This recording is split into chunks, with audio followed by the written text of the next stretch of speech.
Assalamualaikum warahmatullahi wabarakatuh. Alhamdulillahirabbil alamin, amma ba'd.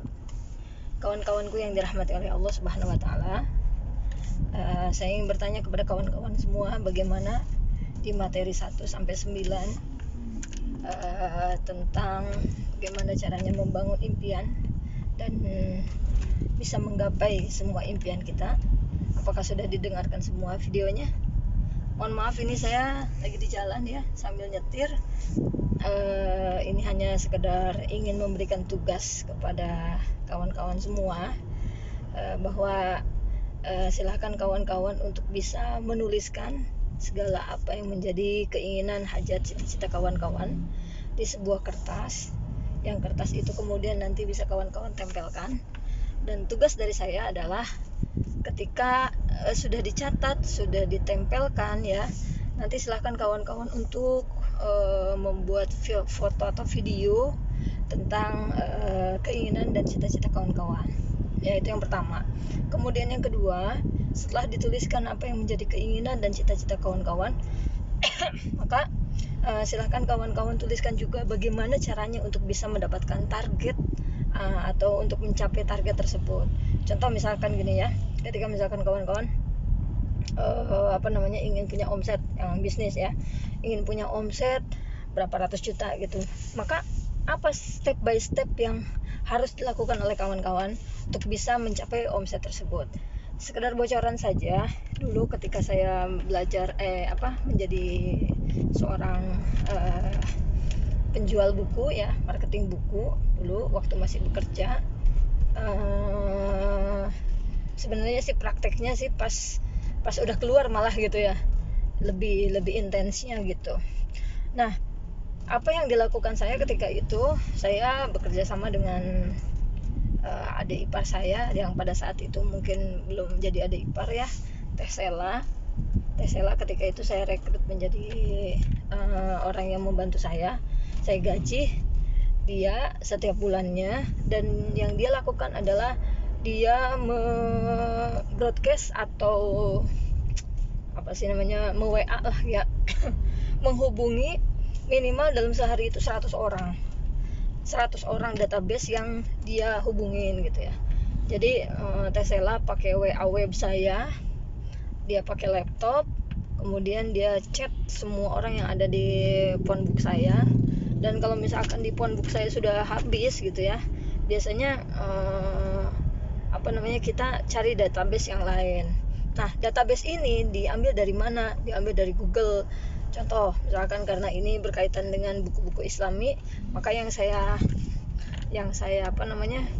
cari adalah misalkan grup Majlis Taklim atau grup pencari hidayah atau apalah gitu ya, di Google bisa dicari. Nah, di situ ada grup-grup itu. Nah, kita masuk di dalamnya tuh.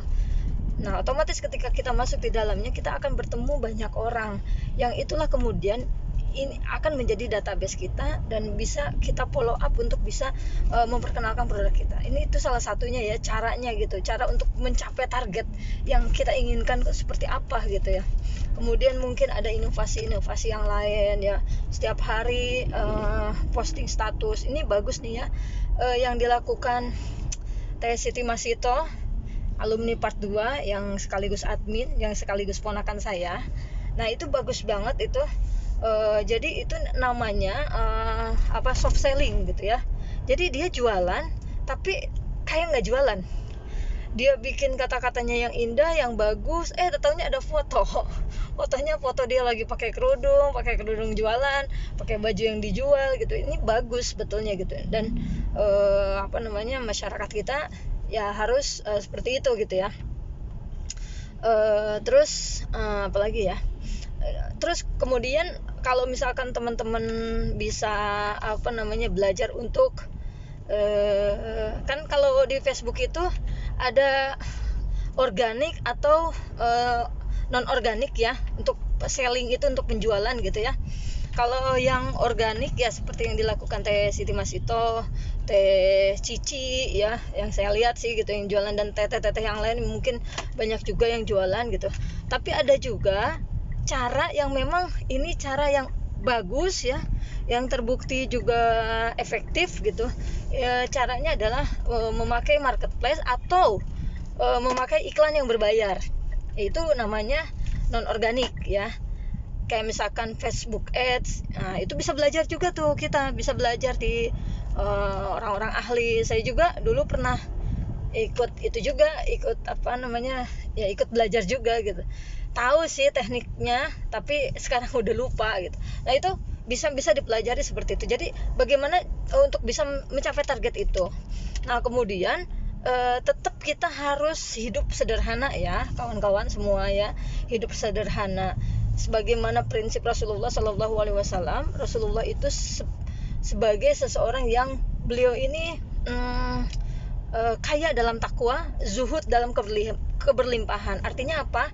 Artinya Rasulullah ini benar-benar apa yang memang dimiliki ya memang untuk manfaat untuk orang lain, manfaat untuk agama Allah gitu. Tapi tetap dia zuhud dalam keberlimpahan. Jadi tidak boros, kemudian tidak menghambur-hamburkan uang gitu. Kalau misalkan yang saya contohkan itu nasi goreng ya, nasi goreng di satu restoran tertentu harga satu porsinya bisa 40.000 sampai 30.000 sampai 40.000, 45.000 gitu ya.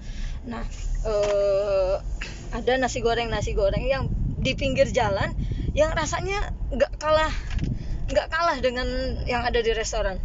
Saya pernah kok merasakan itu.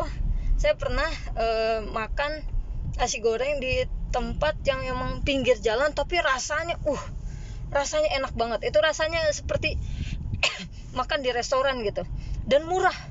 Waktu itu saya satu keluarga, saya banyak orang, bahkan saya sendiri nambah, itu cuman habis 92.000. Itu udah termasuk minum, udah termasuk macam-macam lah gitu. Kan artinya ini menghemat gitu. Ya kalau emang misalkan kawan-kawan mau mengeluarkan uang lebih banyak lagi, mendingan untuk sedekah gitu. Terus pakai baju, pakai ini yang biasa-biasa saja. Makanya kenapa kalau saya kadang-kadang kalau beli-belian juga ya lebih seneng yang memang ya biasa-biasa aja gitu. Saya teringat beberapa hari yang lalu saya ikut pengajian maulid ya di rumah kakak ipar saya di Yayasan Nurul Quran. Ketika itu saya pakai sendal itu baru saya beli 1 hari. Saya pakai langsung karena memang ya saya suka lah gitu ya. Karena belinya juga sebenarnya bukan sama siapa-siapa gitu, belinya sama ade gitu. Udahlah beli aja gitu. Akhirnya saya beli. Padahal sebenarnya sendal yang lain juga ya alhamdulillah ada banyak ya yang ngasih gitu ya. Tapi ketika itu pokoknya saya memutuskan untuk memakai sendal itulah. Nah, kawan-kawan semua, sendal yang saya beli ini harganya berapa? Harganya sangat amat mahal. Ya harganya 25.000 apa gitu ya. Sendal plastik, tapi ya memang saya suka ya yang plastik seperti itu ya. Pertama bagus, kemudian awet, dan yang terakhir murah gitu. Nah, ketika setelah acara maulid itu, pas saya pulang, karena saya pulangnya terakhir ya, makan dulu kan, jamaah semua udah pada pulang. Ternyata sendal yang saya mau pakai itu satunya berubah gitu. Jadi ada ibu-ibu yang kayaknya mirip gitu, modelnya mirip, tapi dia akhirnya memakai sendal yang salah gitu. Jadi yang satu jelek gitu ya, udah jelek banget. Yang satu masih bagus karena saya baru 1 hari pakai sendal itu. Nah, kawan-kawanku semua, apa yang saya ingin ambil dari cerita ini, coba bayangkan ketika saya membeli sendal yang harganya mahal ya, 200.000, 300.000, 500.000 gitu. Maka ketika kehilangan gitu, ya sedikit banyaknya pasti akan nyesek gitu. Aduh, gak enak banget gitu ya. Aduh, sendal saya mana baru 1 hari gitu kan. Ya istilahnya ada sesuatu hal yang kita sedihkan lah gitu. Walaupun ya kita kembali lagi kepada Allah ya.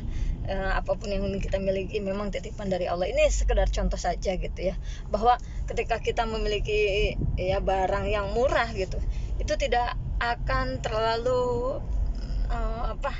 terlalu didramatisir. Ya terlalu sedih lah gitu, selayaknya kita membeli sesuatu hal yang mahal gitu.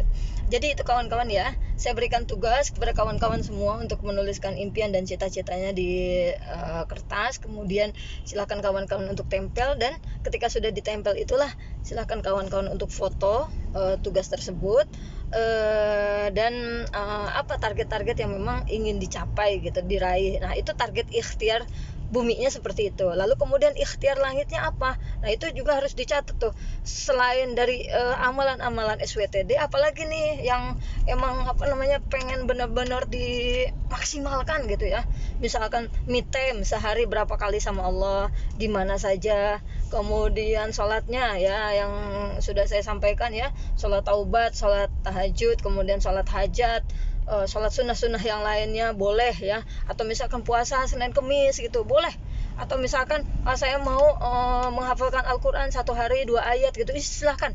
Pokoknya apa saja yang menjadi ikhtiar bumi silahkan tulis, apa saja yang menjadi ikhtiar langitnya pun silahkan tulis. Nanti silahkan kawan-kawan foto, kemudian nanti diserahkan ke admin, dan nanti admin yang akan menyerahkan kepada saya. Nanti saya akan lihat siapa saja yang memang punya keinginannya luas, yang manfaat, dan sampaikan juga di situ. Ketika kita punya cita-cita, saya mau ini karena apa? Karena saya misalkan saya pengen omset 500 juta. Karena apa? Karena saya kepengen membuka lowongan pekerjaan sebanyak-banyaknya untuk orang lain. Pokoknya silakan kawan-kawan catat dan minta sebanyak-banyaknya ya. Kalau kita yakin kalau Allah yang maha kaya, maha perkasa, maha mengabulkan segala hajat dan cita-cita kita, silahkan kawan-kawan minta sebanyak-banyaknya apa yang kawan-kawan minta dalam hidup kawan-kawan. Itu saja ya yang bisa saya sampaikan. Ini sekedar tambahan dan sekedar tugas yang saya berikan. Jarang-jarang kan saya ngasih tugas. Sekarang saya kasih tugas untuk kawan-kawan semua. Silahkan kawan-kawan laksanakan, dan mudah-mudahan Allah senantiasa memberikan kemudahan untuk kita semua. Assalamualaikum warahmatullahi wabarakatuh. Dadah.